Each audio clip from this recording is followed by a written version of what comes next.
Barbara, I don't know what she's Yeah, doing. we should open. Okay. You ready? You're on. Okay. Welcome to the COA Board meeting of June 1st, 2023, which is our interview session for two candidates. Do I have, for director, yes. Do I have a motion to open the meeting? Make a motion. Okay. Second? I'll second it. All in favor? Aye. I'll read the mission of the COA.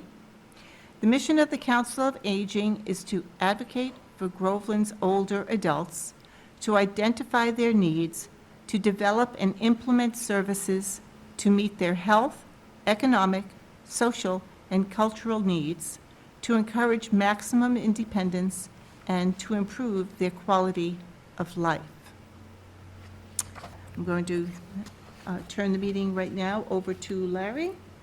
Okay, I want to welcome anybody that's watching at home.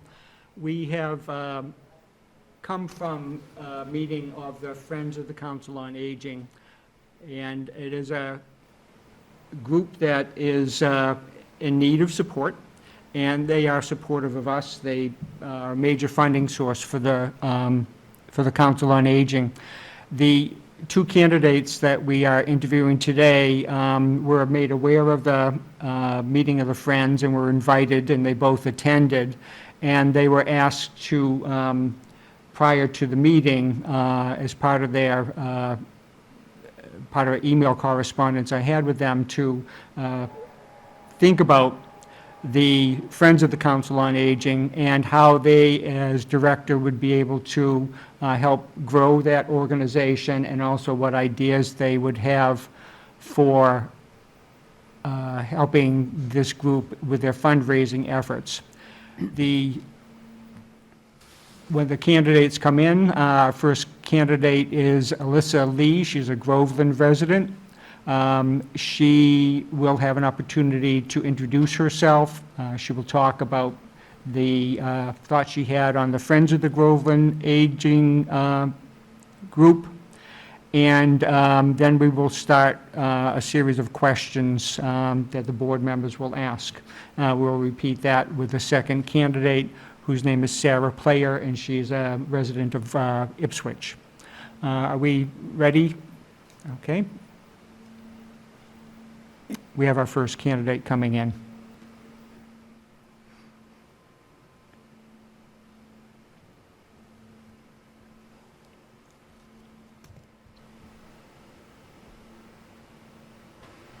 We have a seat of honor for you right up here.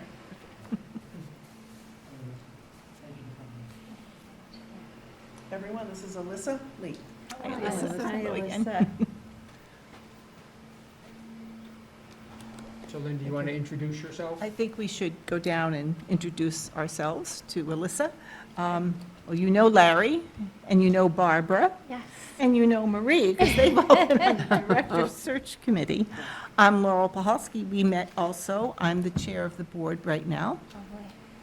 I'm Irene Thomas, and I'm a member of the board. I'm Linda Brown, and I'm also a member of the board. And one of our members is away, and so we usually are a board of 7 people. She was unable to come tonight. Okay. So Alyssa, I asked if you'd come prepared with a statement about yourself, and then if you would talk a little bit about your impressions of your observations of the Friends of the Council on Aging and how you might help support that important group, important for the town and important for the Council on Aging. Wonderful. Well, thank you all so much. I really do appreciate the opportunity. I'm genuinely just really thrilled to be here and hopefully be of assistance in serving the seniors in our hometown of Groveland. I would say, I know that you've all probably read my application. I personally feel that I bring a wealth of experience from what I see as a job description, right? I have the business acumen in regards to finance and budgeting, as well as the nonprofit experience, very experienced fundraiser ranging from small donor gifts, giving as much as they can or able to give, up to large foundations and so forth. So I have that skill set in addition to HR compliance and working with teams with compassion and empathy and validation, as well as extending those skill set to serve the seniors of Groveland and making sure that their voice is heard and that we are reflecting their needs to the town. Can you hear her okay? Thank you, sorry. Yeah, I have been known to speak softly, so don't hesitate to let me know. So would you talk a little bit about the Friends? Yeah, absolutely. Again, Larry, thank you so much for the opportunity and extending the offer to attend the Friends meeting. It was a really wonderful insight as a candidate, and as I told Barbara, as a community member, to see members of our community active, as well as to see the needs of what is needed.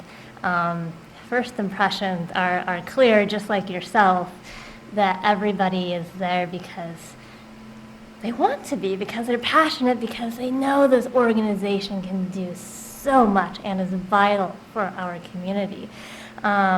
It clearly needs, as you well mentioned, and as I've read in the past minutes, right, we need a pipeline for board members themselves, as well as separate that. We need a pipeline for board members, officers, as well as participants and members of the organization. I'm a planner. So I think the key word for me is building a pipeline, and that takes a little bit of time, but that we don't have to wait to start.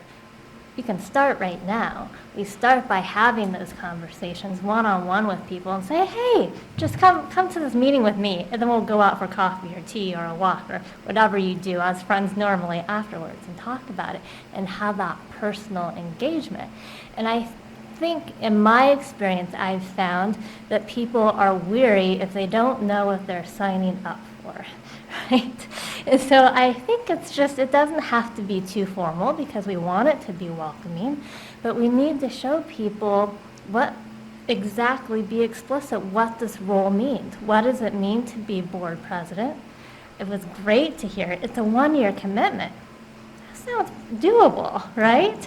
and it was also great to hear that you can just be a member and still have your voice heard. And I think letting people know that, as opposed to coming to a meeting and not having your voice heard, but having all of these thoughts and ideas. So I think first and foremost, having conversations casually with our friends, to invite them, but I think to be intentional as well. So going out, partnering with businesses, partnering with community events, as you said, Groveland Days, and say, this is what we need from you, community. This is what we offer you to be a part of our group, and take it from there. And I think, again, I just go back to so that we know who is going to be president next year. We know who is going to be vice president next year, and it's not a surprise to anybody. We are planning for our future. Is there more? I can speak more. Anyone have any questions? Any more questions? I would just add that with my experience leading nonprofits, traditional nonprofits as the Friends are, certainly quick and easy help with the annual form that they were talking about, making sure that we know exactly what's available in regards to the boxes checked and so forth for the co-chairs possible. Yeah. Good. So, Alyssa, why do you think you are a good match for this job? Excellent. I spoke about it briefly already, so I will try not to repeat myself too much. I do have notes, and if you ask about one of my weaknesses is, Oh, is that. That's my question later. That's not a weakness. Not at all. Um, So I would say I come into this role, I feel, knowing that it's all hands on deck and that the director is wearing many, many, many hats. And that's not common, right, for most roles. But it is as a director. And I come ready and willing and excited about that because I like that it is both the strategic, where we get to plan long-term and be creative, but I also like the tactical and getting work done and working with the team because we are all in it together. And I find in a role that I can do both of those things as very satisfying. So again, mentioning the people management, the HR compliance, the finance, the budgeting, the fundraising piece. I have all of that experience. And again, I would reiterate that I am very mission driven. That is what guides us. That is why we are here. And that is something that I find motivates me to do all this hard work is to make sure that we are committed to the mission and the people around us. So for yourself personally, how do you know, or how will you know if you've made the right decision if we decide to, offer you the position? And how will you know, yes, this is a good fit for me? Yeah. I think about that a lot because it's a huge decision, right? It's life impacting for me, for my family. And so it has to be something that, that, again, I'm committed to, my family is committed to, that we as an organization are committed to. Nobody wants the wrong decision. It's not good for anybody. So what I look for when I'm looking for a place, again, really is that shared understanding of our purpose and making sure that it aligns, my personal goals are aligned with my professional goals. And so I think I will feel successful and have my choice and hopefully your choice validated when we are excited to come to work. And that's not like happy and superficial, but genuinely I'm ready to do this work because it needs to be done. Concurrently, that means that there's evidence showing that work is getting done. That we are making an impact, that the people in the community, the board is saying, look, Alyssa, look, team, this is what you've accomplished. And I think that satisfaction and validation is important. I think just for me to feel like I'm thriving, to feel like I'm with committed members of the community that we are working in it together will make me feel like I've made a good choice, and I hope that you all have made a good choice. Okay, good answer. So, as you think about your time working with and for seniors, tell us about a professional accomplishment that you are proud of in a time when you felt disappointed that you did not accomplish a goal. Yeah. So self-awareness, right, is key, and I think as we all know, becomes more evident as we grow older and experience more, right? And part of that is learning from our failures. So thank you for asking. To begin on the positive side, I will say my last executive director role was at Project STEP.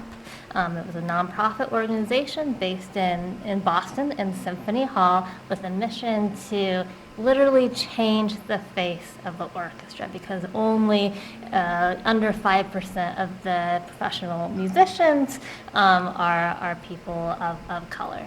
And that was an amazing opportunity, and we had kids and adults just filling Symphony Hall, the basement of Symphony Hall, every Saturday morning, and it was lively because we got to connect.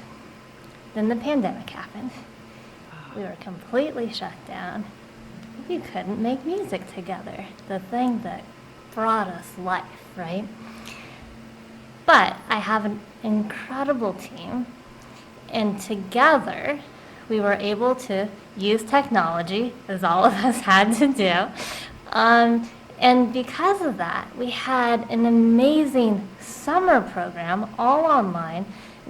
I think big. I always ask big because they say no, they say no. But at least that point they heard from us. So we asked big name musicians, top tier, can you join us online for performance and for teaching and for a webinar? And they said yes. Right, so these kids got to learn from musicians that would have never made the trip to Boston because we were able to do it virtually. In addition to that, their family and friends got to see them perform because we were able to stream it online, and they wouldn't have had the opportunity otherwise. And so I think having the agility and flexibility and having a really great team to pull it all together for these kids and the families was something I'm really proud of. The second part of your question. Want me to repeat it? Sure.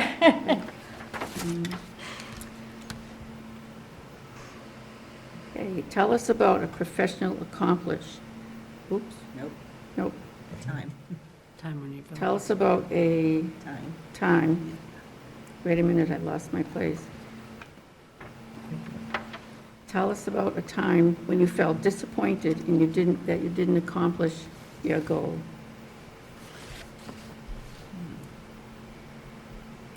Yeah, I think that one,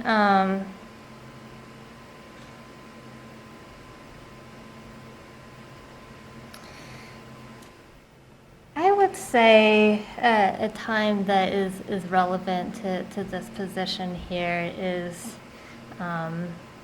advocating for my team for something I really thought that they needed. So in my current role as HR manager in Veritas, I support a team of now about 75 people.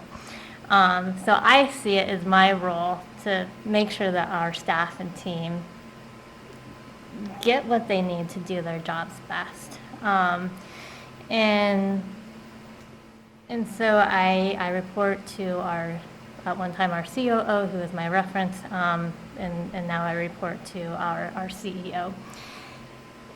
And so I had this great idea because it happens, we're a tech company, nonprofit tech company, and that all these tech companies take the weeks off between Christmas and New Year's. But why not? So I made the case because our team works tirelessly. I made the case. I said, let's do this. They need a break. But it was turned down. and I think I understand why, and I think that's a big point is that we can agree and we can validate and still feel disappointed. And the disappointment was, he had insights, which I acknowledge. I should have brought out further, but not everybody gets to take that time off, even if we wanted it, because we're working in coffee farms. And so some people have to work, and so it just wasn't an equitable choice for us to give to the team. So, working on solutions for another time on when all of our calendars overlap, but I think I felt let down because I didn't get what I felt our team really needed, but also humbled that being able to listen to our CEO, who does, as a leader, has everybody in mind and knows their situation a little bit better than me. Thank you. Thank you, Alyssa. I have the next question. So we would appreciate your describing your vision of an inclusive COA, and as part of that, how do you see yourself building relationships so that all seniors, even those who might be uncomfortable or reluctant to avail themselves of programs and services, would be seen and heard and helped Yeah, and absolutely. inclusive? I think being inclusive and creating inclusive environments has been a core part of me as a person in my life, and I feel have really brought that into my work life as well, because it's needed not only for the individuals to be successful, but for the organization to be successful. And certainly there are a lot of stakeholders that we need to be mindful of here so that they can come and feel comfortable at the Friends meetings and join us, so that they can join us for the ice cream socials and feel like they're welcome and not worry about, are they going to look at me weird, right? So I think my goal, my vision, would be that every senior truly does feel a strong sense of connection and just a sense of being welcomed to the organization that is here to serve them. And I think this needs to be done intentionally. So one of the first things I would do is have an assessment of everything, broad scopes, but definitely making sure that we look at all of our programming, right? Who is it serving? Who's making those choices that we're going to play ping pong, right? Like who has that? Because again, we aren't doing it for me, maybe one day, but right now we're doing it for the people that we are serving. And so I want to make sure that we, not jump to assumptions, but really do a true assessment of our programming, of who we're reaching and how we're reaching, and make sure that data, as much as we can, and that will be another point of work that we collect, so that it drives our decision making aligned with our mission. Thank you. Small towns, as you know, have limited financial resources. If there was a program that you felt was critical to Groveland seniors and there was no money in the Council on Aging budget to cover it, what steps would you take to provide that programming? Yeah.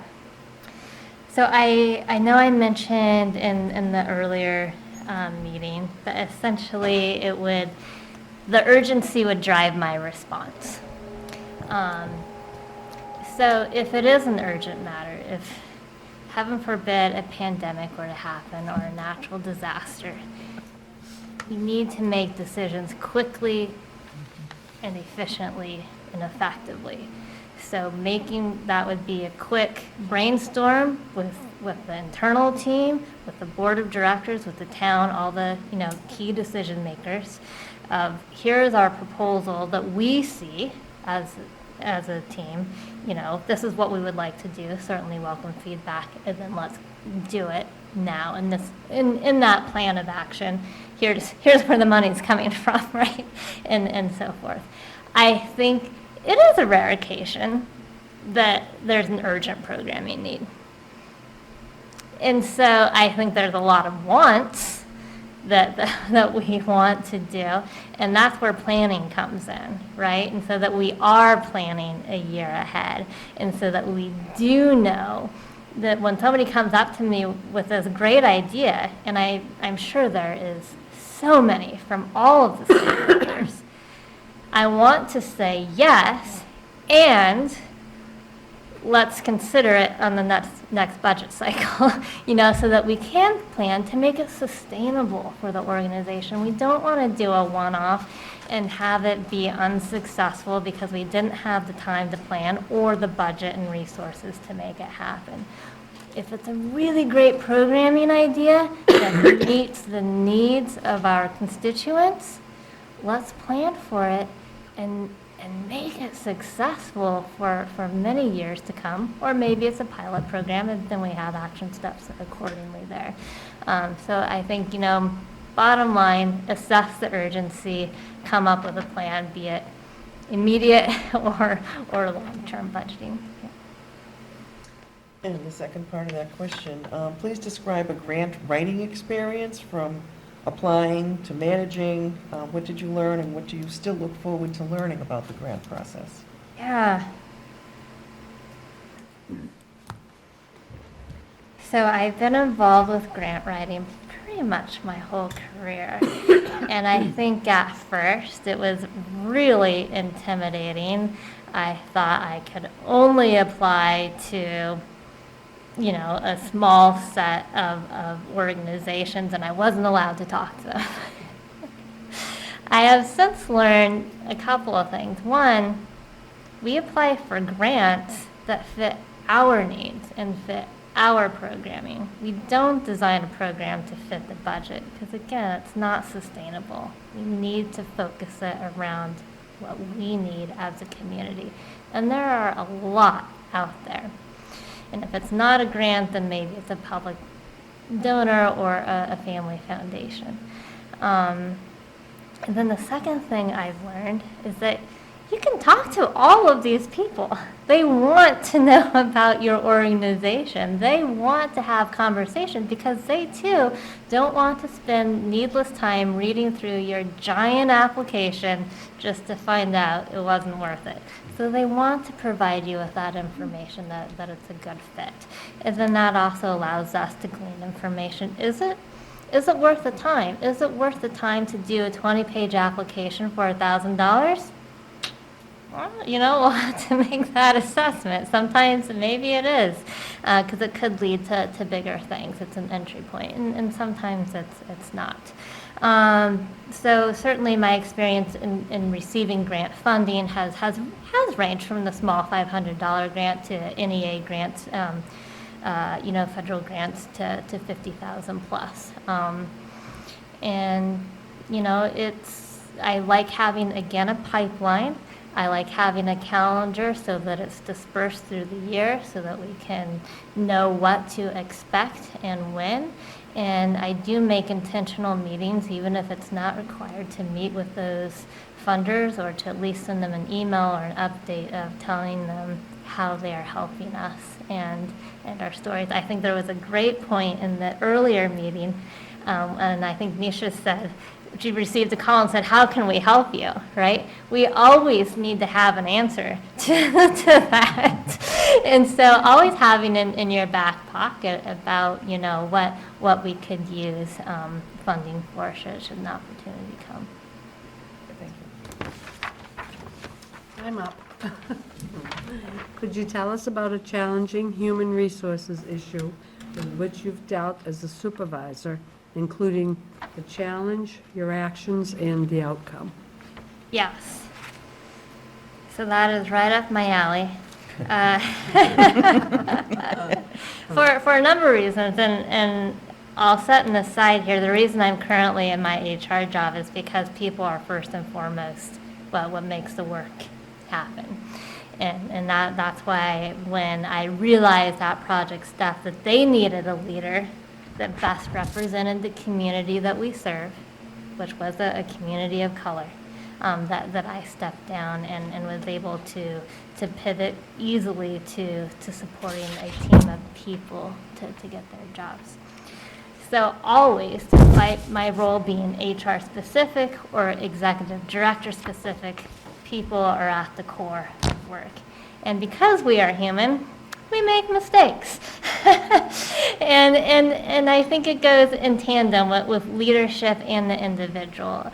And so part of it is to make sure that the leader is making sure that they have these touch points with the staff, and so that you know when things aren't as good as they should be, to hold them up to their standards. So employee performance, right? That is the occasion I'm speaking about. It happens. And I think first and foremost, to be a leader that is attuned to, something's wrong, and having those conversations before it's too late. I always say it should never be a surprise when I am meeting with somebody about a performance issue, you know. That's not the first time we've talked about it. So, but when it comes time, because it does sometimes, to have a formal meeting about their performance, because they're owed that dignity and respect, to have a formal meeting, to say explicitly, this is what I need from you. But before I go there, I ask them, what is going on? Why am I seeing this? Because maybe something's going on. We all bring baggage, right? Maybe something is going on within their family life outside of work. Not to excuse it, because we are still a business and we still have to do things, but I think that opens them up to sharing their perspective and giving me insight to what's going on. And then we work, then I'll say what we've seen, and we have objectives. These things aren't being met. They need to be met.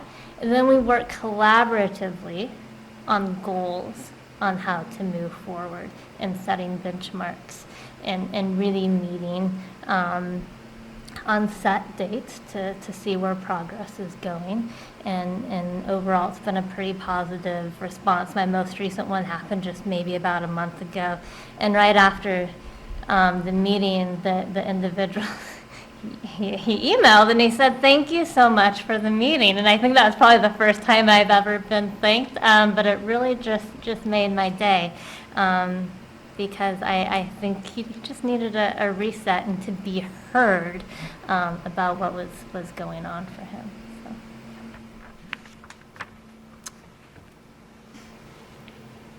So if you could invite any person who knows you to come speak to the Council on Aging Board on your behalf, who would you choose, and why would you choose that person?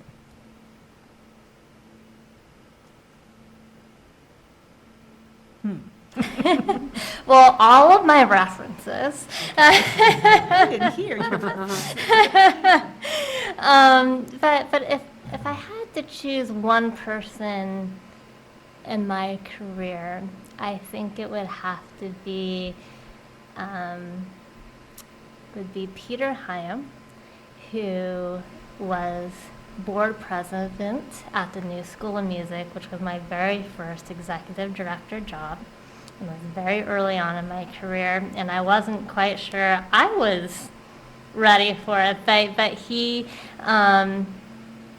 recruited me on because I had been involved with the school before, and he was such an amazing mentor and coach and supervisor.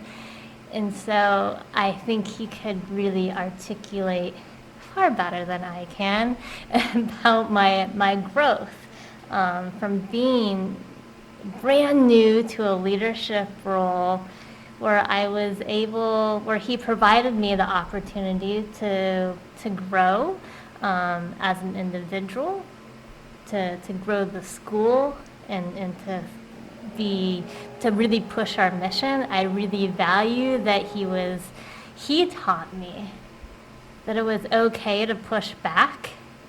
Again, it's okay to disagree. There's nothing wrong with that, and that brings out some amazing ideas sometimes, right? And I think he taught me, I think that's the biggest lesson he taught me, is that it's okay to disagree, and to do so respectfully, and to do so with the mission at heart, and we are all going to be the better for it. So what 3 things would he say about you if he were here in the room? He's funny. He is well into his into his 90s now, and I think he'd probably say that even though I'm present as quiet, that I can be pretty feisty. I'm pretty sure I heard those words before. I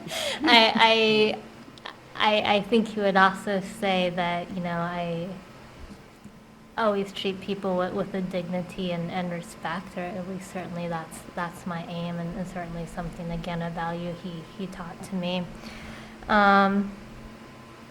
And I think planning was a big thing at the new school that hadn't been done necessarily on a consistent basis before, and really set a lot of foundational steps for the school, of which I'm there on the board many years later. Good. What might that person or another person with whom you have worked say was an area in which you needed to grow or learn more? Yeah. I think I'm continuously learning. I'm learning as an individual, and I keep pushing it on my kids too. I don't know why I think they should learn it faster than I do, but we're not inside one another's heads, right? And I am, as you may have gleaned, somebody that plans, somebody that has a lot of systems and processes, because I believe consistency is key. Not to say that we can't go out and be innovative, but I like a system and a process. And I think I need to learn to more effectively communicate, particularly to newcomers, about the why behind the systems and processes. It's not because I enjoy making things harder. In fact, I'm really trying to make things easier. So let's have those conversations to intentionally be more proactive in sharing the why behind things. So it's something I'm aware of, I'm continuing to work on, and oftentimes, you know, I think I do a pretty good job, but then there are times where I come home and I'm like, what happened today? Why did they not understand? And I need to take my own advice that I give to my kids and sit back and look from their perspective. Yeah. Look from their perspective. Well, our Groveland COA, a lot of people have been looking at the Groveland COA in the past few months because we have been lacking several staff positions. And so this board has been very dedicated to rebuilding in as positive and welcoming and supportive way as possible. So we'd be interested in knowing a few specific steps that you think might help to promote the COA as positive and welcoming and supportive. Absolutely. Because it is, right? So we need to make sure it's out there. We're trying. That's our vision. Yeah, I think sort of tagging on to the last comment, right? Validating people's experiences with the organization. We don't want that to be the central conversation about why did X, Y, and Z happen. But sometimes you can't move on until it's been acknowledged, to understand their concerns, maybe their fears, their frustrations, so that they know, number one, that I know as director, that they have the confidence, right, that we are fully transparent in our communications. And so that then I can, in return, communicate to them about what's happening next, and sort of, again, validate and ease that fear or frustration or that feeling that they're feeling, and give them the confidence that, yeah, we know this happened. And here is our action steps as we know it now. And if you'd like, I'm more than happy to keep you abreast of the situation as we move forward, right? If it was something specific to them, but hopefully it's, something big and celebratory and we can move forward. I think communication and transparency for as much as the organization is comfortable and can allow it, is key. So that can be done, a number of ways. We can just, being in Groveland as a resident, I would have the ability to just be present, I am an avid walker, an avid community member, so I will be around and I will see people and I will know, so we can talk one-on-one if they felt comfortable. I think another key point is meeting people where they are. So if that is a face-to-face conversation, or maybe it's a phone conversation, or maybe it's a town hall or lawn meeting, just so that I am accessible, so that the team is accessible, so that people know what is going on. I think, again, pulling from previous conversations, always having something in your back pocket about a story to tell, about success, about the impact, about the individuals that we are working for. Thank you. So that's most of the questions. These are the easier ones. Is there anything else that you didn't get a chance to talk to the full board about that you would like to bring up?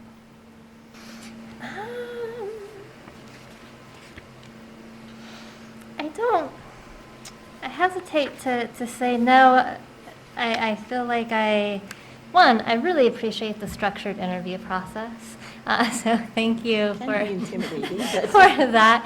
And I think going back to the question about how I know it's the right fit, that is one of the things that hearing the questions that you're asking, I think is a sign for me of, okay, we are aligned, we have shared vision, shared values, and gives me insight into what you all feel is important, and so that this person, love for it to be me, who walks into the role can be successful. So I appreciate that and value that, and just reiterating my sincere interest and enthusiasm in wanting to make a contribution to our elder community here. Thank you. If we select you, when would you be able to start? Yeah, so out of certainly professional courtesy, would love to give at least a 2 And are there any lingering questions that you have for us? I would love to know, but I understand if time doesn't allow, what brought you all to become members of the board? Yes. Laurel begged us. I can blame Irene. And everyone else here I can can blame blame me. I want to share, this is Laurel when she has something that she wants.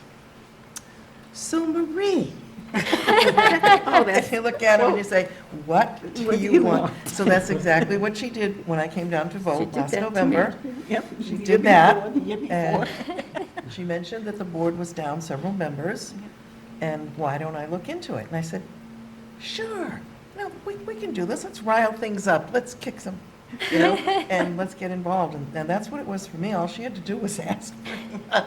I hadn't thought of it. Yeah. So when she asked and explained the need, and when I was working in my professional job, I did benefits, and my favorite group was the seniors. I just loved the seniors. I had a group of 85-year-old men that just, one of them wanted to take me to Paris, and one of them would call me up and he'd say, hello, Barbara, this is your boyfriend. And I'd say, which one? I have so many. And he'd laugh. And just that interaction with seniors, I wanted to be able to get more involved in that. Yeah. And I just Wonderful. love that. That's why I did. Also, I think for many of us, we're all retired now, but in our career days, we had positions and responsibilities that contributed. Maybe not, and the feedback was maybe not in monetary wealth or gain, but in a lot of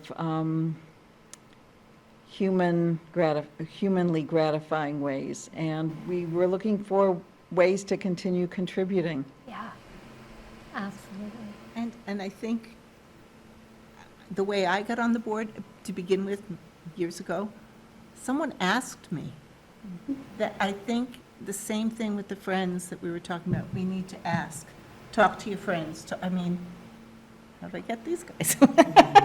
Larry was the only one I didn't know. Everyone else I knew. So, yeah,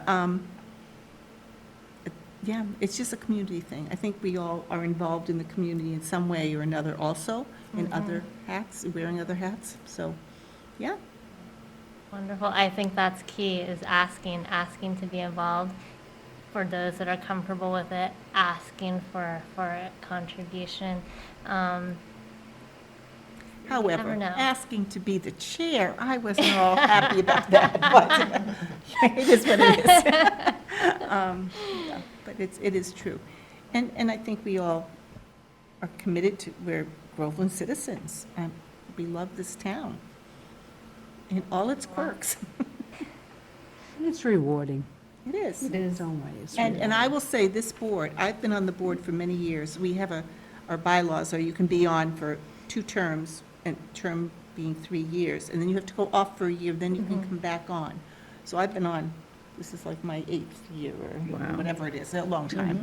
And where was With I a year going? break in between. With a year break Just in to make between. sure we're Yes, following the yes, yes. Where was I going with this now? You've been on for a On a long long time. time. This is the most active board that, I mean, the members here, and I think we kind of had to, because without a director and, without a full-time outreach, well, not full-time, but more full-time outreach worker, well, people have picked up the pantry, and Yeah. he's picked up the van, taking care of the van, and, we all have been wearing many, many hats. And before the board would come for a meeting, yep, goodbye. That was it. Yeah. So and if you are selected as director, I believe the board will still be 100% behind you and still help and work, and, yeah. I think everyone on this board has certain skills and knowledge that really help us be pieces of a puzzle Yes. to make a whole, and with Nisha and the other staff members, but we still have a few pieces missing to be a complete picture.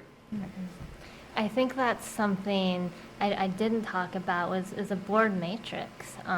While it sounds maybe not so much fun, but it is exactly what you said. But it just sort of written down so that we can refer to it. What are all the assets that we bring as individuals, and make sure that we utilize them? And then where are we missing? And then that's how you go out and ask for those Somebody people else, to right. join us. Yeah. So, Yes. Larry, how did you join? I was told that I would have to only attend 1 meeting a month. And I said, I can do that, and it's become a part-time job. Happy to be involved. It's been a very interesting year in terms of what I have learned, and I think everybody sitting here about not only the Council on Aging, but how the town runs,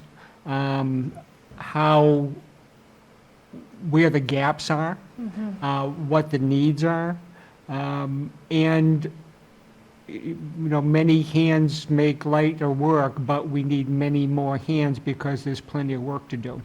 So to me, the next step is to have a director that can come in and run the show, and then that frees us to be supportive for the Friends, that we can't be on the board, but we can certainly be the, that's where I want to put my energy now. I want things to run smoothly in the COA, and I want us to be able to work on fundraising, expanding membership, all of those things that are important.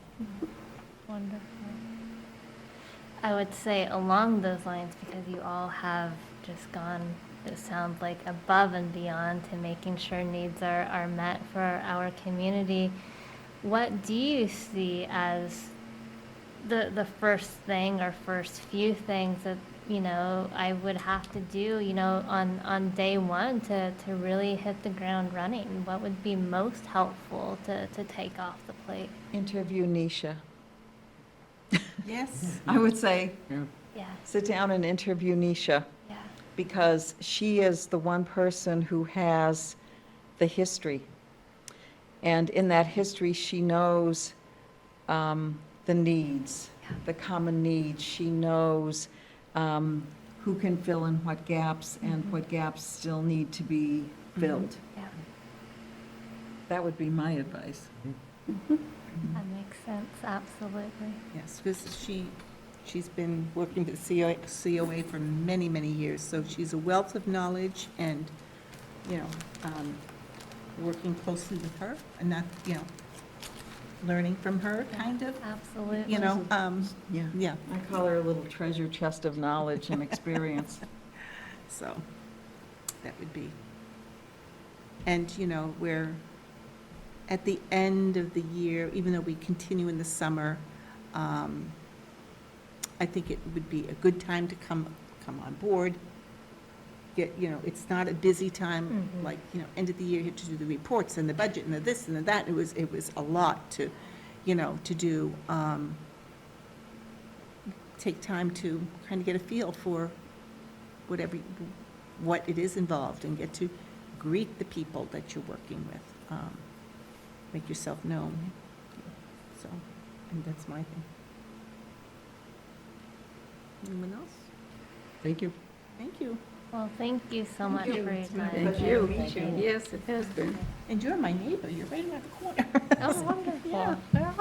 So, there we go, I didn't know that. We'll see you. All right, take care. I know. Thanks for coming.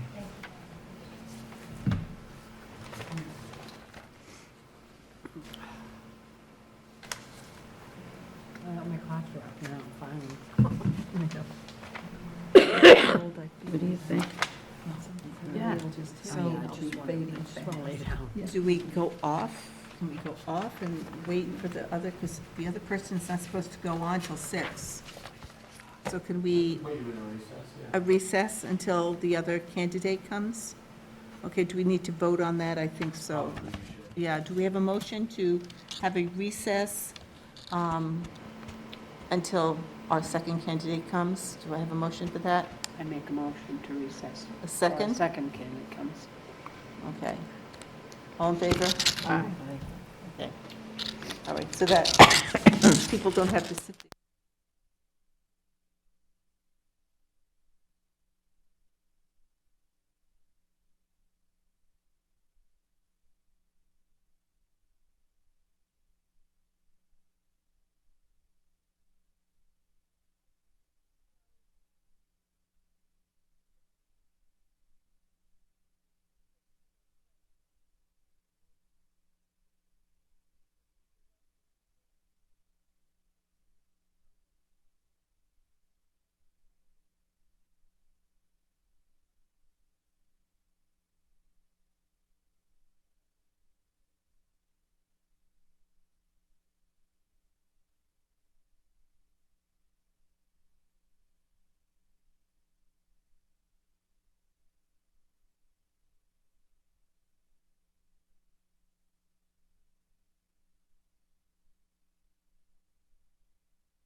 So do we? Okay, you're back.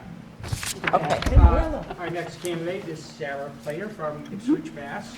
Hi, Sarah. Sarah. Hi. I did explain to the people at home who might be watching that you were able to attend the Friends meeting ahead of time, and that I asked the candidates to come prepared with an opening statement, and then if you would talk a little bit about what you observed at the Friends meeting and how you might help that group, both recruit members and work to fundraise as director. And then we have, the board has a number of questions that we'll just scroll through until we get to the end. Great, thank you. So I made a little packet. Oh, great. Thank you. Just some ideas. Thank you, Sarah. It has the resume on the top, which you probably already have. Oh, yeah. Yes. And other ideas. And I know that you've met with some of the board members, so we'll start again with just everybody introducing themselves. I'm Larry McElhenney. I'm a member of the board, vice chair of the board. And to my left is, I'm Barbara Right. Sanborn. I'm a member of the board. I'm Marie Waller. I'm a member of the board. And you've met all three of those people because they were on the search committee. Yes. I'm Laurel Pahalski. We met the first day. I'm the chair of the board. Hi, I'm Irene Thomas, and it's a pleasure to meet you now. Oh, officially, formally? Yeah. Great, I'm Linda Brown, also a member of the board. thank you. Thanks for having me. Oh, thanks for coming. So I guess I'll start with my opening statement. I think this is a unique opportunity for me to combine both my experience in healthcare as a physical therapist, working with folks and maintaining their independence and all the things that go along with that, with my passion for town work. I've served both on the school committee and the select board, and I keep being drawn back. I keep being drawn back, and I feel like this is an opportunity for me to combine both of those things into one. And I think, I was starting to look at what was out there, and Council on Aging in Groveland just makes sense. I come from a small town, so I understand making connections with people. I understand, all these town departments have, limited funds, and it's a push and a pull. And the Council on Aging has a unique challenge to advocate and, advocate for seniors in the community, but also with programming. And I think my experience as a physical therapist and as an elected official on some boards has given me some great skills, really, on dealing with things like conflict and dealing with, frustrated residents. And so I understand that, and I think, and I'm still doing it. So I've learned a lot, and I think this would be a great opportunity for me to continue that growth.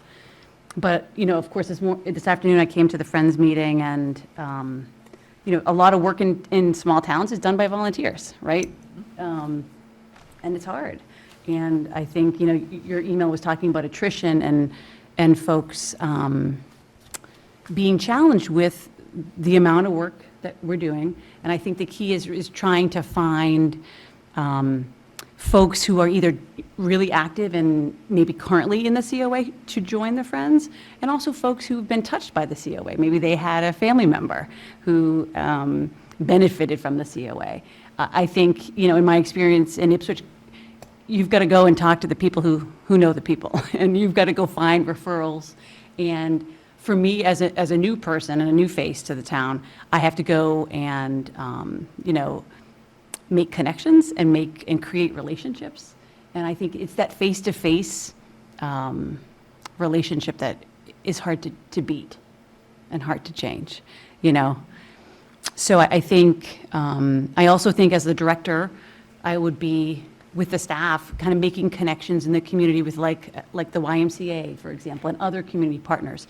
And those groups have boards. Those groups also have active members. So we might be able to, pluck some people from there and get them to double dip. It's tricky. I think you have to be willing, I think, to make connections and change the way you do things. Maybe some of the board, maybe some of the Friends meetings happen a little later in the day to capture folks who might be working, if we wanted to bring in some younger members.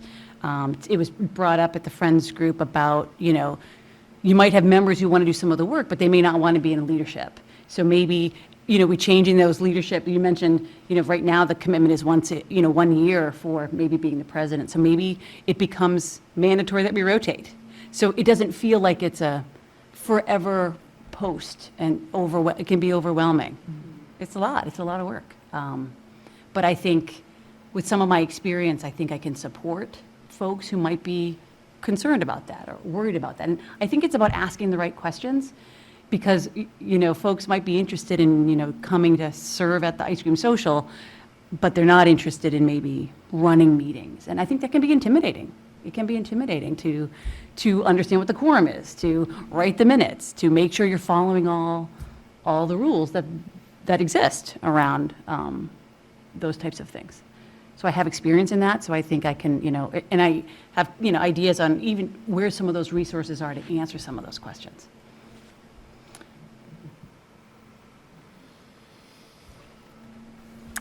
So I get the pleasure of asking the first question. So why do you think you are a good match for this job? I'll ask that question first, and then my follow-up. I think my healthcare background is foundational to this work, my knowledge of normal aging process, the challenges that come with mobility and independence in the home. And, I've performed home accessibility, evaluations for clients. So right off the bat, that's a lecture that I can host right now, today. Let's talk about that. So I think I have resources that would be helpful right from go. I think, so some of the other education that I've done with other staff would be like back health and back safety. I understand that I was looking at the newsletter and I saw, some of the programming about balance, balls, balance, and brain or something. balance, and bones. 3 Bs, bones, perfect, right up my alley. Yes. So, that's my bread and butter, right? That I'm the PT. That's so if he were not present or he was out sick, that's something I can do. So I feel like I have knowledge right now that could be helpful or useful. And I think, when I serving on the select board now and previously on the school committee, the skills you get on those committees is amazing. Negotiating contracts and dealing with labor attorneys on personnel, like investigations. Like you don't get some of that experience necessarily in one job. You get those things in a variety. So I think when you're serving on these committees, you get exposed and you learn a bunch of things all the time. So I have skills now that I didn't have before I served, just from doing the job. And I think those things might be useful. I'm comfortable, of course, talking with physicians and family members about healthcare. I'm comfortable talking with town staff and select board members, town administrators. I have experience doing that all the time, so I feel like the learning curve isn't there, The learning curve is me being new to Groveland. Right, new to Groveland. New to Groveland, I'm a new person, and there's been some transition. Right, and so that's a challenge, too, that I'd have to tackle. So I think, I'm sure with some of the transition, maybe some of the participants pulled back a little bit with the unknown or unpredictability. So I'd have to, with the team, kind of rebuild some of that stability, that sense of stability, the sense of connectedness, which is so important. I think that the people skills and the people work is the hard part. That's the guts of the work, is the connecting. Because if you can't connect with the residents, then they're going to be less likely to tell you what the challenges are at home, what you can really help them with. I think I learned as a PT, you've got to meet your patient where they are. Some patients need a cheerleader. They want, a coach. They want big energy. And some, that is not what they want. So you have to be able, I think, to read the client and make a connection and then change your course. So we have to change our delivery based on where the resident is. And I imagine some folks come to the Council on Aging, like for coffee and conversation, and some are coming, maybe the first time they come, it's a high need, it's an emergency type situation, and they're coming for that type of assistance. But maybe the coffee and conversation person, if you can create a relationship there, when that becomes an emergency or something, a big challenge comes up, you've already have that relationship formed. And I think my experience in healthcare and frankly in town government, it's all about the people and the relationship. Your communication, your ability to listen and ask the right questions, I think is key to all of this type of work. So how will you know when you've made the right decision if you become the director? For a client, No, if you become a director. yep. How would you know if you personally said, oh, I made the right decision, like, this is the right fit for me? Well, I think, What would it be that would say, yep, I did it? I think- did the right job? increasing participation, connecting with, residents, having folks come in and what they've done over the weekend, what's happening in their life. That's when I think you've really connected with people. Because I think in small towns, particularly in New England probably, people read you, and people know if you're engaged and involved. And they'll tell you. People will tell you. But I think I know that I will be able to help people become independent, which is what I dedicated my whole career to, is getting people to become independent. I'm just coming at it through a different door this time.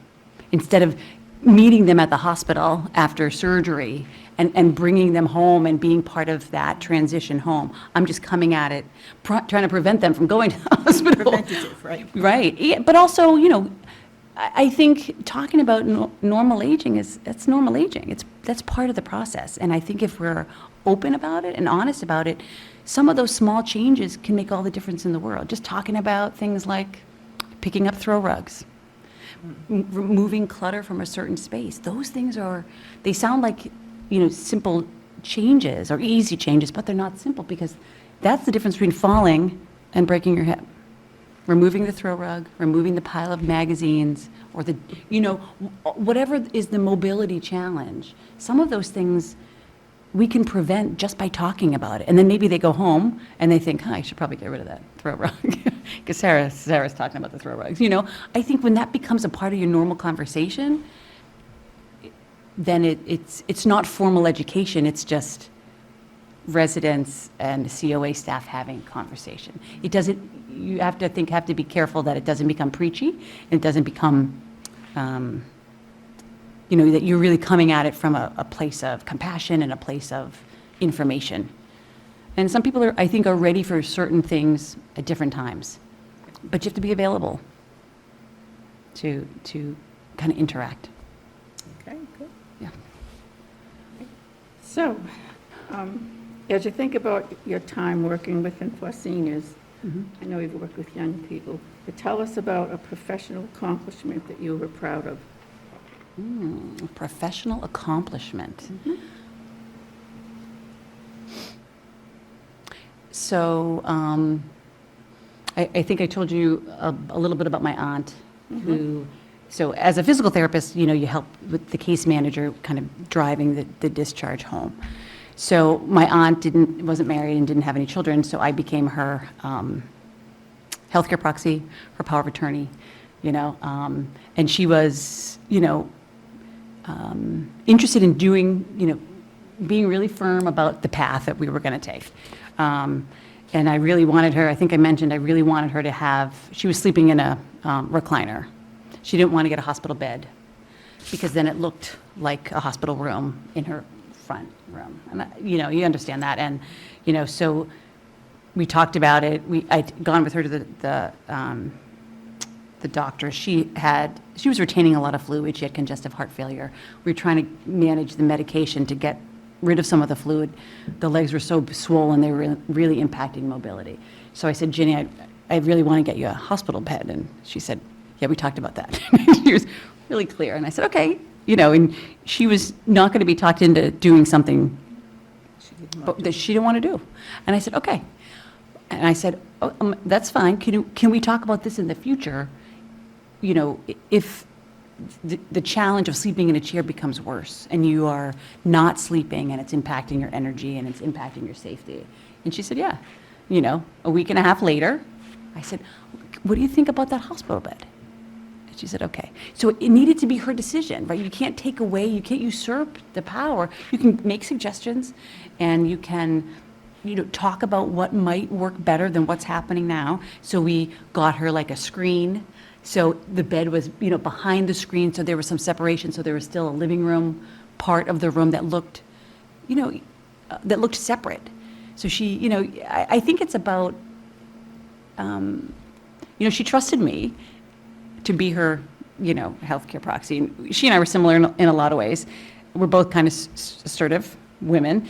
And I said, I'm concerned about your quality of your sleeping and your fatigue. And if we're getting rid of that fluid in the middle of the night, you're getting up, heading to the bathroom. If that's a, balance issue and a strength issue, but she's calling the shots, right? She's in charge. So I think it's about, finally getting her to get the bed. My family, I could report that out to my mom and my sisters. We've got the bed. We've agreed to the bed. I think that was a win because that was us coming full circle and her, being ready for that. And then I think we modified the home to make it, to solve that idea that the living room was now the bedroom. Because I appreciate that. Right. I mean, that makes sense to me. But I think it's about That was great. trying to work through it. It's still make her safe, it's still giving her what she needs, but also giving her privacy and, which we all need. So then, Respect and power, it's her power, right? sorry. Sorry. So then tell us about a professional accomplishment. Oh. When when you felt disappointed because it didn't go, did not accomplish your goal. It did not accomplish my goal. So I had an adult patient with a traumatic brain injury, and it was a failed suicide attempt. It was significant impairments, and his family, his parents, were having a hard time accepting the severity of his injuries, and they were frustrated with my physical therapy goals at the time because they did not include ambulation, walking, and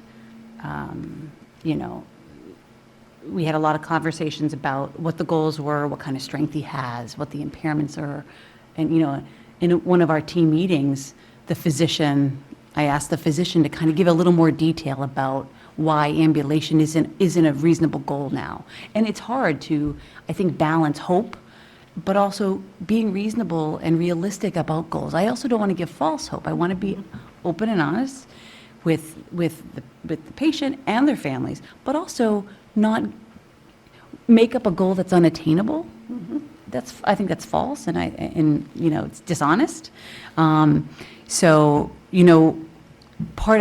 of his other regular PT care was working on just standing, for all the benefits of standing, stretching, the weight bearing, good for the heart and lungs. So we were doing some of the preparatory things that we would be doing anyway if he were going to be ambulatory.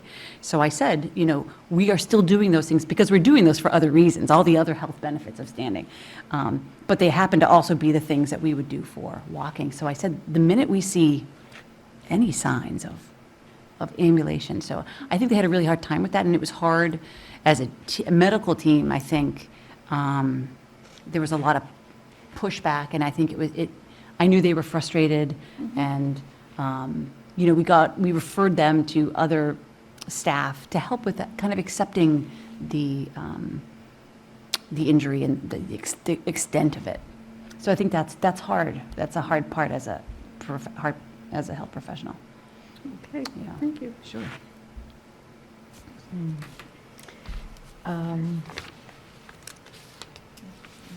We would appreciate your describing what your vision of an inclusive COA would be. And as part of that,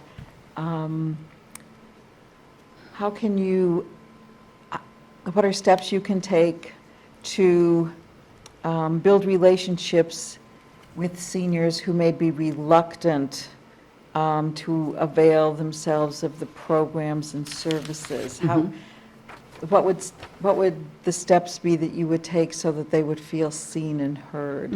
I think that's a good question. That's a big question. I think I put it in your packet, kind of a 90-day plan of Yes. things that I would want to do. So one of those is having kind of an interactive conversation with the seniors. I imagine like a variety of tables, COA staff, and maybe board members at the tables, big sheets of paper, talking about what is the programming that we offer now, what do you attend, what do you not attend, but then you have to get to the why, right? So we might have the numbers on yoga or the numbers on the watercolor class, but if we don't ask, why aren't you going to the, are you just not into yoga? That's okay, right? That, for some of us, that's the answer.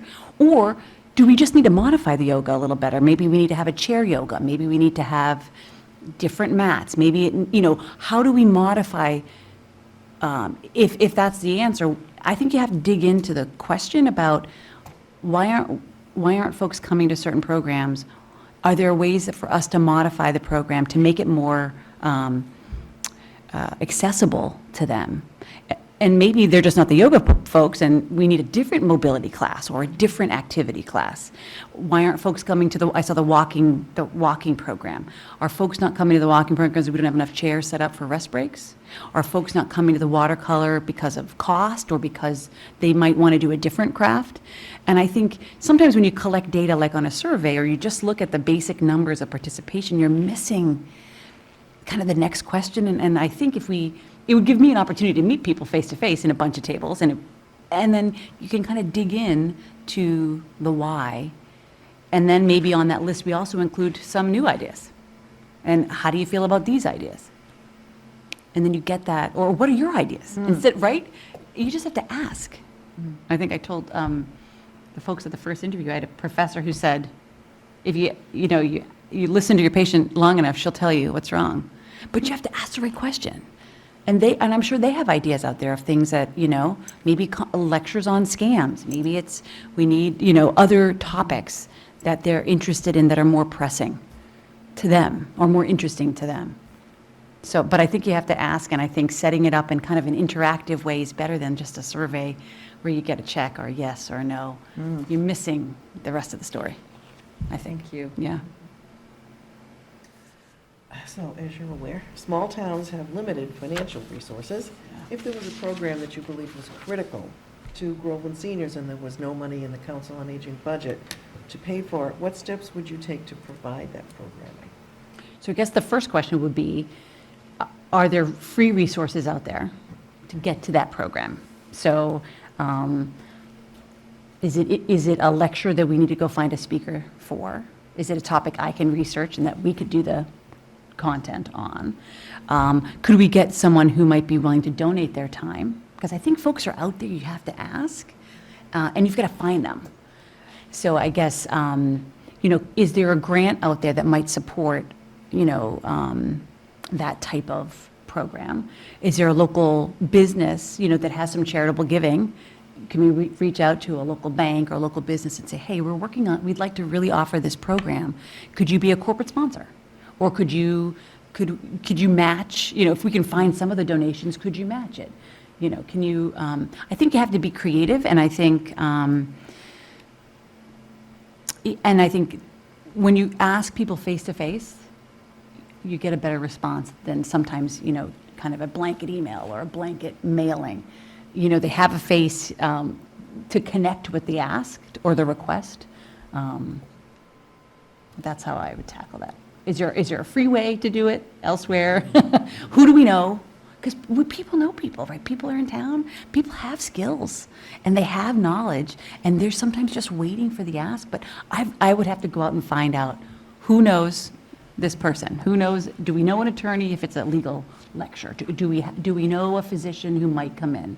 Is there, if it's a photography class that we want to offer, is there a teacher at Pentucket who might come and do it? Or a student who, if we needed, let's say, photos for the website. Is there a photography student that we could grab and say, well, how do you feel about taking some pictures for us? I think you just have to ask, but I'm not shy, so, I'm a lot of things, Barbara, but shy isn't one of them, but, so. The second part, describe a grant writing experience from applying it to Mm. managing it. What did you learn, and what do you still look forward to learning about the grant process? Yes, so I have done some applying for grants. In the back of your packet is, I just put a couple of different types of programs that I've been involved in recently. One of them is I'm on the 3A task force. So I've been involved in applying for some of those grants. So also on the Affordable Housing Trust, I've been involved in giving grants to seniors who are doing home modifications. I've been on the school committee. I was on we have a big grant, they have a big grant program, and so we were giving grants to educators to trial new programs in their classroom. So I think what I have to learn is taking it all the way through the whole process. I have experience applying, I have experience awarding, but kind of tracking and the monitoring of the grant is where I have an opportunity for growth. Can I just ask, what does 3A stand for? It's the new Section 3A, it's a new legislation from the state on That's right. Okay. multifamily housing around MBTA sites. Right, okay, Yeah. thank you. Sure. I'm up. Okay. Here we go. Tell us about a challenging human resource issue with which you've dealt as a supervisor, including the challenge, your actions, and the outcome. Yes, so I have had some of that. So we had a person that I was supervising who wasn't effectively communicating with us on process, and we tried to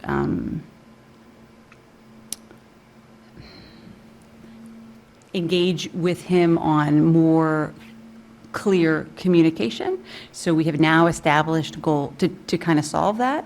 We've established some goals on regular reporting, regular kind of written reporting, regular interactions between that person and other staff.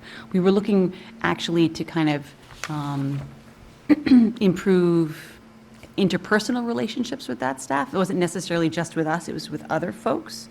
We wanted him to use the resources that were out there and didn't have to kind of be a one-man show, because the town hires a lot of people. We have an HR director, we have all these specialists in their area, and we wanted this particular person to kind of use those resources more efficiently and effectively. So I've now started, we've started monthly face-to-face meetings, more formal supervision. The informal supervision wasn't as successful as we wanted, so we put in place more formal goals around communication.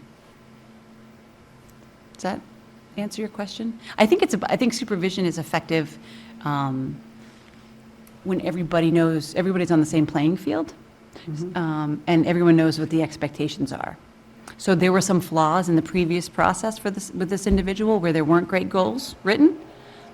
So we're trying to rectify that by having a really good process with clear expectations. So now moving forward, we all know what we're expecting, and we need to improve.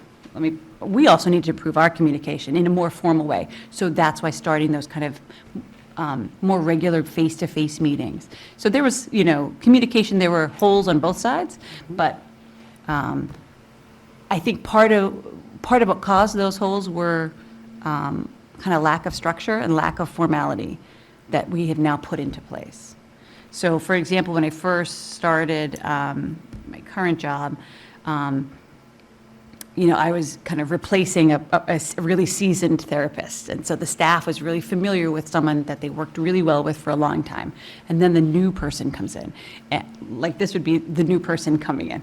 And I think it's about taking the time to have a good relationship and understanding what the roles and responsibilities are. And of course, I would be coming in here to a staff that's established. And, you know, they have probably been picking up some slack during these transitions. You know, just sitting here, you know, Nisha has a ton of information. I was like, oh boy, I've got to write all this down, right? So she's a huge asset. Oh, yes. Right from go. So we're going to be, you know, if you hire me, we're going to spend a lot of time together because knows everything. Right.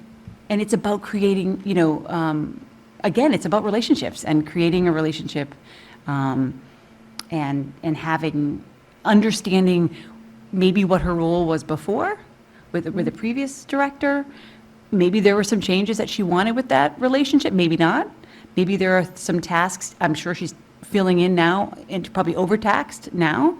And, you know, what types of things can I take off her plate? How can I support her and the rest of the staff? But it's about, I think, the people skills and being able to communicate and creating a relationship. So when I replaced the previous supervisor, you know, they actually called me the other woman's name. Oh, you're the new Susan. I was like, well, no, but okay. You know, you understand that. And it's again, I needed to trust her and she needed to trust me, right? And now, you know, 13 years later, it's, you know, we meet formally once a week. By state statute, we need to, because I'm the PT, she's a physical therapist assistant. But I'm available to her all the time, on the phone, in passing, if she needs me. So there's it's a really open dialogue, and that's what I would want with all the staff. I need your cell phone. If you need me, it always needs to be, it's a small town, and everybody does a lot of different things. And emergencies happen, and, you know, I can only help if I know what's happening. And so I think it's about creating an open door, open communication policy. That's my style, or has typically been, so, Thank you. yeah. Okay. If you could invite any person who knows you to speak to this Council of Aging Board on your behalf, who would you choose and why? And what are 3 things that they would say about you?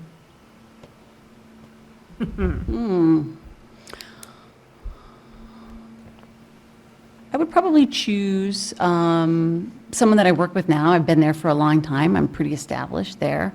I would probably choose some folks who are actually on my reference list, who've known me. Just one. Oh, just one. You only get one. Oh, I only get to choose one. Okay. I would choose any of them, I think. I think probably, I would probably choose Emily Cody. She's a school adjustment counselor. So, you know, some of the other people on that list work more structured with me from an OT-PT perspective. We're on the same path. I think Emily, as a school adjustment counselor, her psychology background, her social work background, she gets people in a different way, in a deep way. She's very thoughtful. I think just the nature of her experience with the students and the patients that we treated is unique. Her connection with patients and families is unique. I think she would tell you that I work really hard. I think she would tell you that keeping the student or the patient the center of our conversation is a priority for me. I think she would tell you I'm a great teammate, worker. Yeah. I think she would probably tell you that she's sad to see me go, if I were to go. But yeah, I think you could ask several people in my town, in my professional career, and they would say similar things. I'm not afraid of hard work. I'm not afraid of digging in. And I think that my communication and the interface that I have with folks makes me successful working with people even in really vulnerable situations. People who are struggling with all sorts of things. And I think that's a different level of communication, a different level of compassion. And I can read the room pretty well. And I think it's about reading the room with people and figuring out where they're at and where you can come in, what type of services they need right now. And that might be different in a year, might be different in 4 years. They may not need any services right now. Maybe the service they need is the coffee, the cup of coffee, and the connectedness. So that's what I think that's what I think Emily would tell you. Thank you. So, Good. yeah. What might that person or another person with whom you have worked Yeah. say was an area in which you needed to grow or learn more?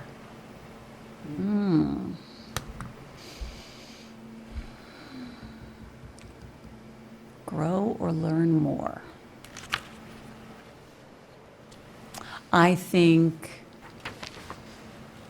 maybe not Emily, but probably people on the select board would tell me, the one thing I really haven't done yet on the select board is chair, that final leadership role in managing that meeting in a formal way. I think they would tell you that would be a good experience for me. I have chaired, I was the chair as a school committee member. I think they would tell you, I like a challenge, and they would say, that's the next challenge in that path for me that I don't currently, right now I'm the vice chair.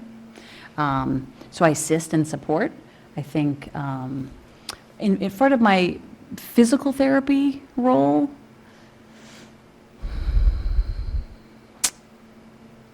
I don't know, I've been doing physical therapy. I figured out the other day I've been doing physical therapy longer than I haven't been doing it. That's terrifying to do that math, but, so, and I. You have to tell us. Right. And I, yeah, that's like, oh my gosh. And I've had the opportunity to do physical therapy in a bunch of different settings, both in acute care, folks coming right out of surgery, adult rehab, inpatient rehab, and now pediatrics in the school setting. So clinically, there aren't a lot of settings I haven't worked in. Home care I really haven't worked in, but maybe this is kind of my home care opportunity.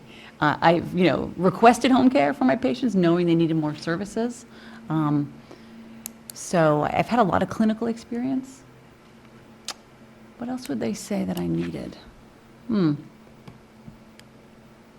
supervisory, anything with, supervisory Yeah. experience. So I've engaged with a lot of volunteers. I really haven't supervised in a formal setting, volunteers, so to speak, more just staff. So that would be an area that would be new for me.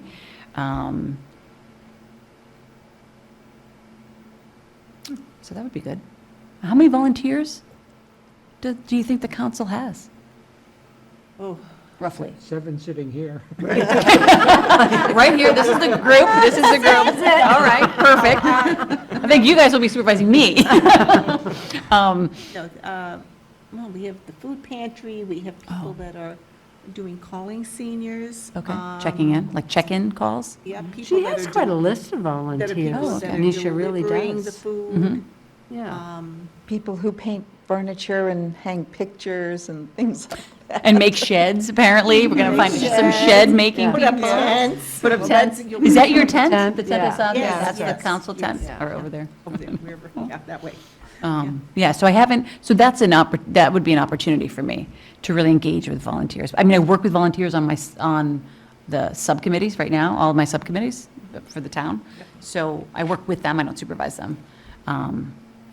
As the chair for some of those committees, I manage the meeting, but, yeah, so that would be an area of growth, of potential growth. So Sarah, we just asked you about where you might need to grow. Mm-hmm. And in the past little bit of time, the Groveland COA has needed to grow in having a complete staff. And so not having a complete staff has caused us to identify and accept some of the gaps and try to fill them with volunteers and however we Sure. could. Yeah. But we've decided as a board to take a positive attitude toward this, even if not everyone else who knows of the Groveland COA has taken a positive attitude. We've seen this as a time of rebuilding. And so it appears that your 90-day action plan is partly answering my question, because the question is, what steps would you take to promote the COA, kind of rebuild it and promote it as positive, welcoming, and supportive? Right. So I've already done my homework. That's have. good. Check. I really, as a retired teacher, I greatly appreciate and admire Well, I that. found myself thinking about it. How would I roll that out? That could be a Exactly. question. And then I thought, well, why don't I write it down? Right, so I think some of the things that you don't see on your resume are leadership style. And, you know, you don't see, that doesn't show up there. But it's kind of the way I think about how do I come in as the new person to a small town where everybody knows everybody and, oh, here's the new, you know, how do I roll that out? And how can I do that really thoughtfully and not haphazardly? So I think immediately from go, I'm present, I'm attending, I'm coming to that ice cream social. I love ice cream. So I'm scooping, I can scoop.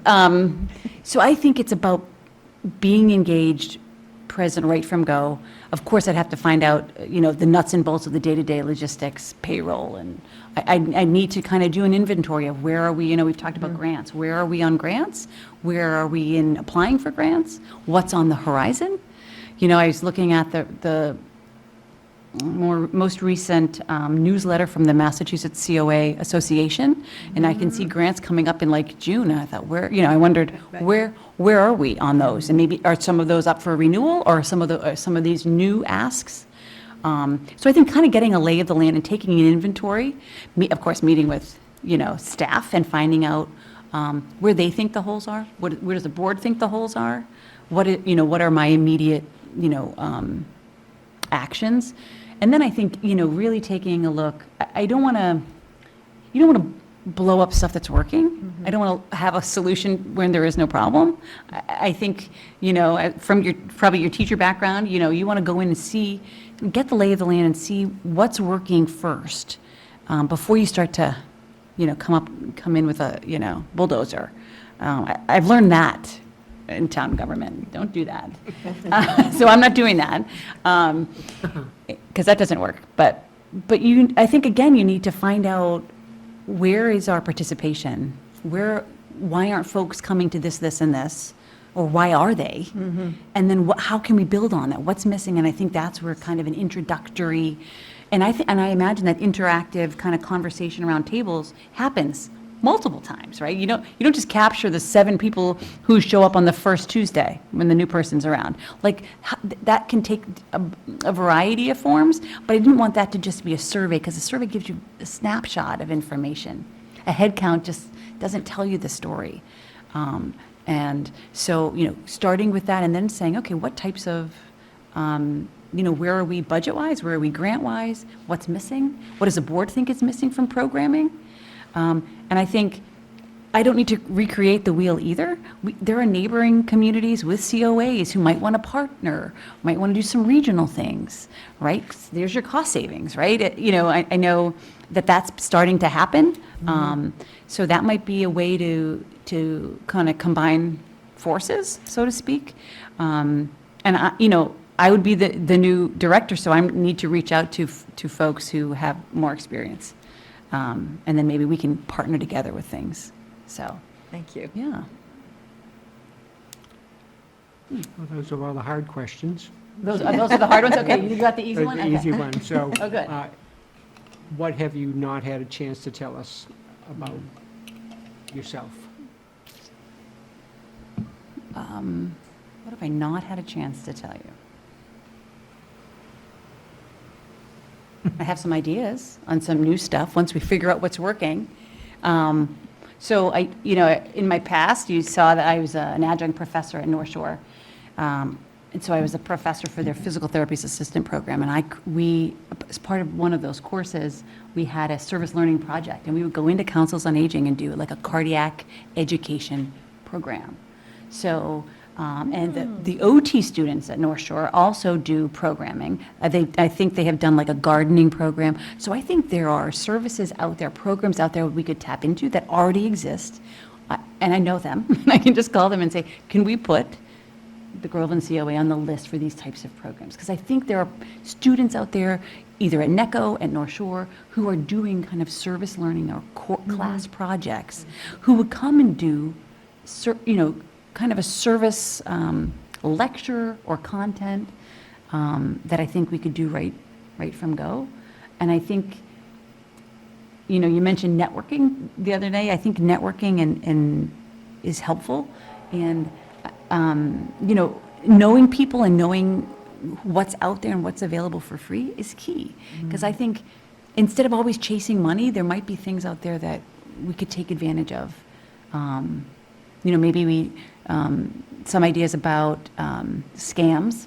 Maybe we connect with a bank and they come in and do a presentation on financial scams that are happening. Or maybe we pair that with the police and those scams. Like, you know, keeping people up to date. I think, you know, information is power. I know that sounds old, but it is. And I think giving folks who are in vulnerable situations information that's our job. I think the COA is kind of the on-ramp to that information, on-ramp to other elder services and kind of finding the path that works. So those are some of my ideas. I'd like to partner with, you know, maybe Pentucket, other high schools. Maybe there are programs that we could take interested seniors to. Maybe their theater programs or their music programs. Maybe they let us go to, if we don't want to buy the tickets, maybe we go to the dress rehearsals, right? They do that. You already Have do it? done Oh, that, great. Yeah, they have done Let's that. hope they continue. Yeah. Well, it Yeah, was well, they're back on COVID. now, yeah. Yeah, Yeah, so. hopefully they'll get back to that. Yeah, and I think, again, I think it's about just, And you I know know, somebody. nice, see, there it is. You know, maybe we could partner with, Superintendent's wonderful, though, I know him Oh, too. oh, I know good. him very well, great, Who's there? Superintendent. superintendent. excellent. And I think maybe we could partner with, you know, preschools or Absolutely. intergenerational stuff. Like Yeah. maybe we could get Yeah. folks, you know, kids to come here. Maybe there's programming that we could do with them. Library. Oh, absolutely. Right next door. I met Darcy. She's a superstar. Darcy, the little IT team right here. I was like, okay. Right, because I have some ideas for the website. Perfect, Darcy. But right, I mean, I think you just have to look, but you have to be willing to look and ask. And I think, you know, folks are out there. We just have to go get them. So, Okay, Yeah. the next question is, Sure. if you are named director, yes. how soon could you start? I would want to give my employer 2 weeks, Mhm. but I could start right after that. So the week of the 19th, 20th? And finally, Yes. do you have any questions for us as a board? 2 questions. Okay. So the COA budget, is it a revolving account? There's a Totally. revolving account within the budget, so the Okay. town, Yep.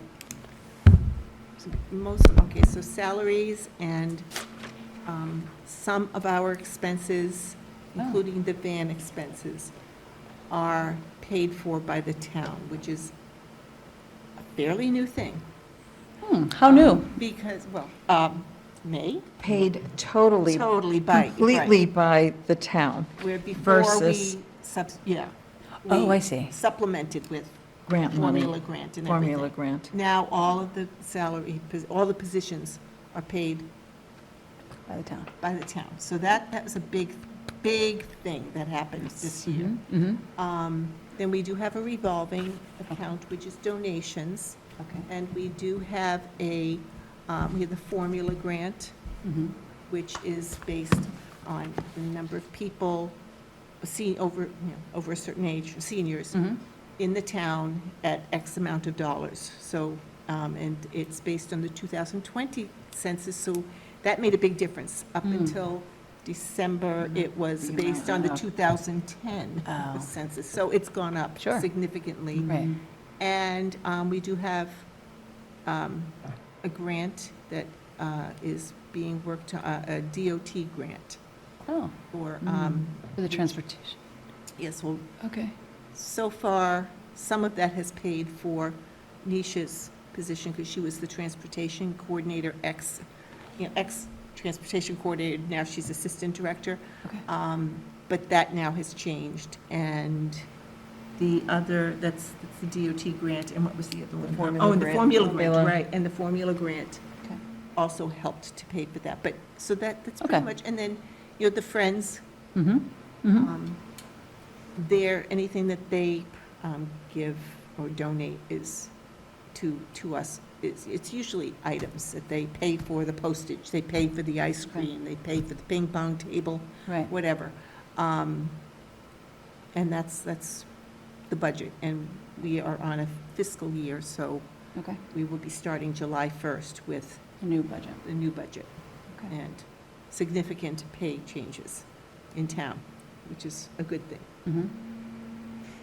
And so how does the Council on Aging director does that person interface with the town administrator at all? Yes. Oh, a lot. Oh, okay.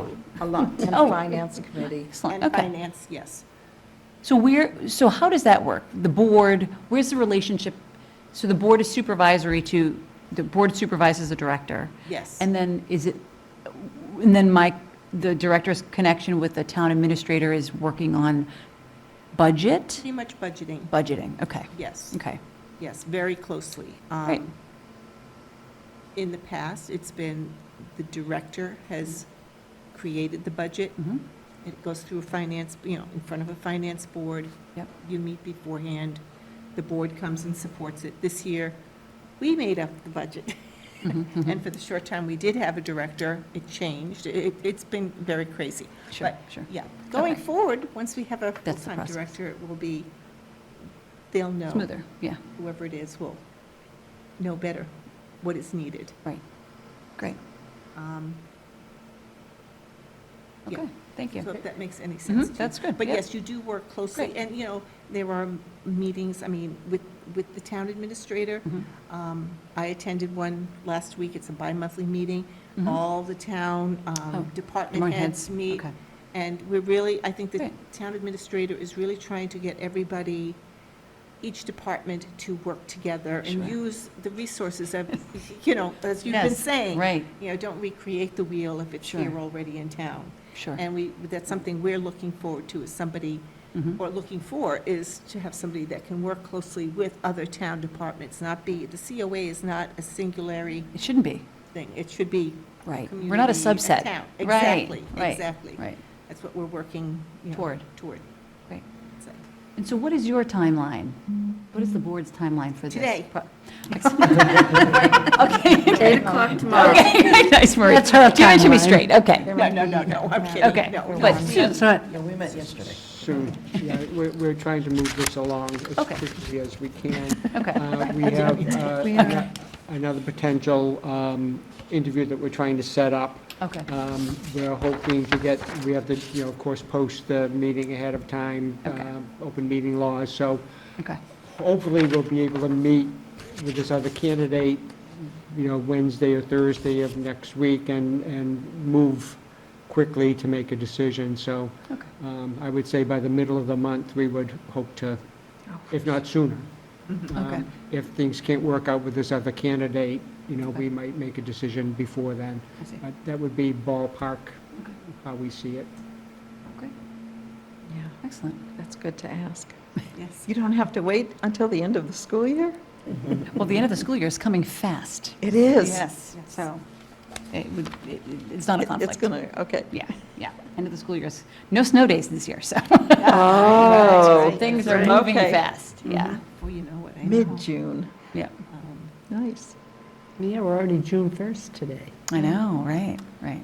Well, thank you very much Yes. for your time. Thank you. I appreciate it. I Thank you. appreciate your For consideration. yours. Yes.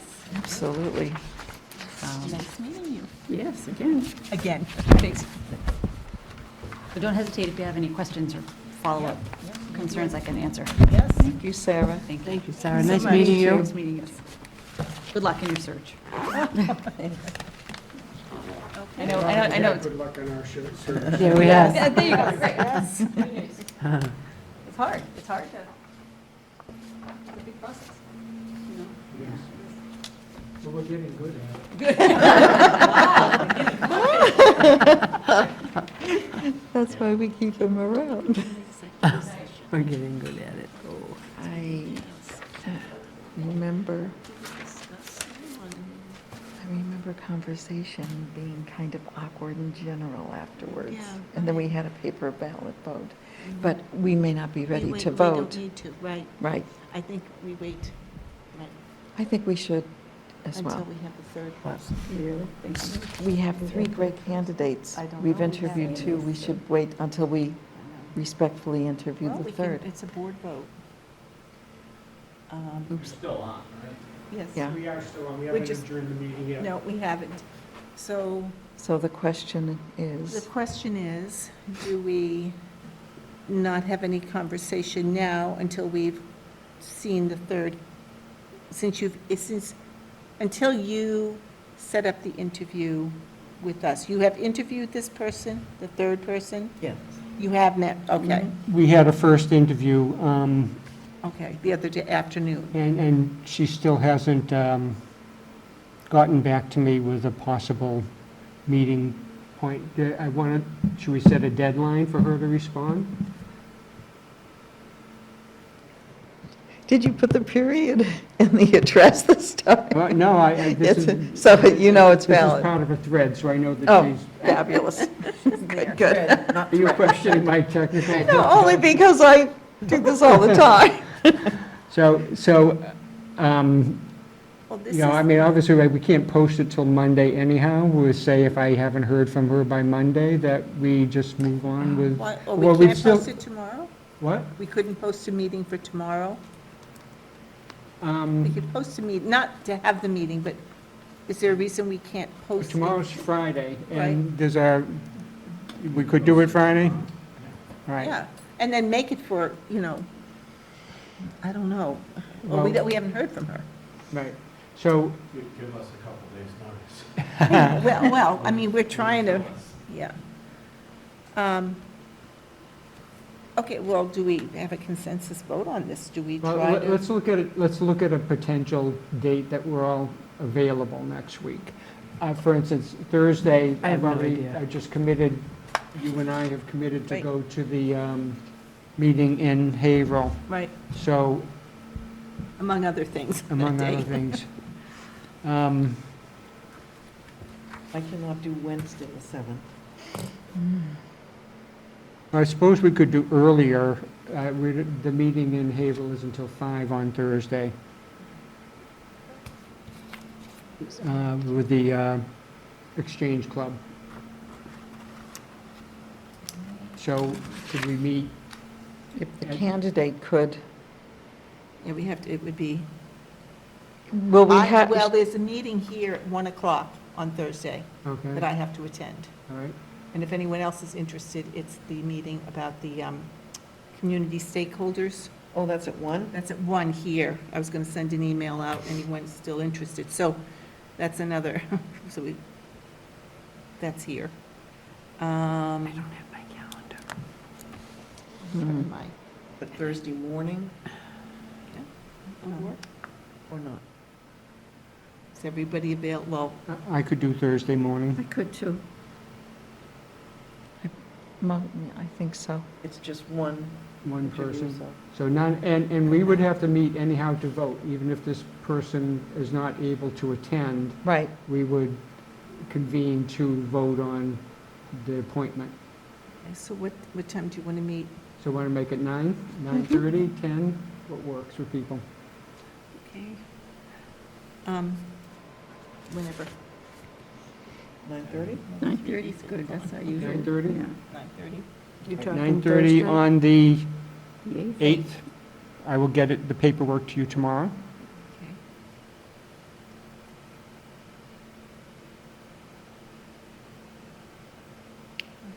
This is for And- the interview? 9:30, you This is said? for her. Yes, 9:30.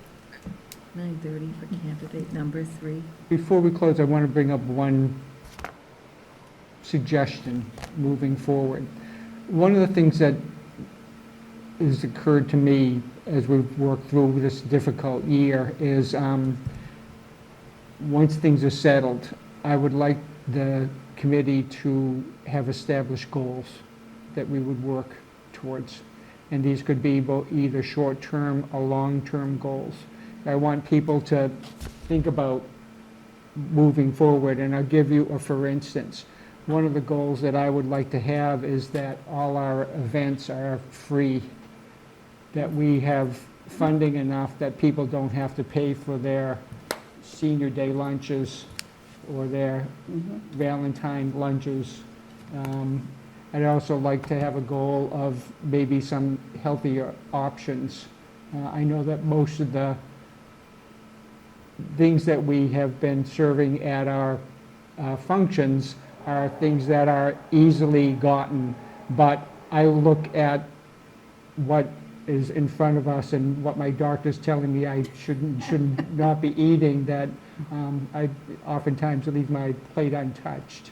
So, just those kinds of things, having healthier options for meals, maybe, not charging seniors for events, but that means that you have to step up the fundraising, so that might be a, longer-term goal, and I'm sure that there are other things that we as a board, I talked to a board member recently, and, we have rolled up our sleeves and really gotten involved in this past year, but we should really more be just here for that once-a-month meeting. Yes. And our efforts should be poured into other things, and that's Yes. why we need a good, strong director, so that the trains run on time, and the brand's taken care of, and the budget's happening taken care there. of, and we're doing just approving and offering suggestions. So that would free us up to do other tasks. So as we move forward, in considering the two candidates that we have in front of had in front of us today, they are really Very strong. spitfires. I mean, Ready either to one roll of up them. those I right now, I'm glad that we're not voting tonight, because I really have to go home and kind of think about and maybe view this tape again and, think about who we want, who we're going to live with, and who's going to take us forward to the next step through the transition and into our next phase. Exactly. So with that, I move that we close the meeting. Okay. Do I have a second? Sure. All in favor? Aye. Meeting is adjourned at 6:47 PM. And thank you.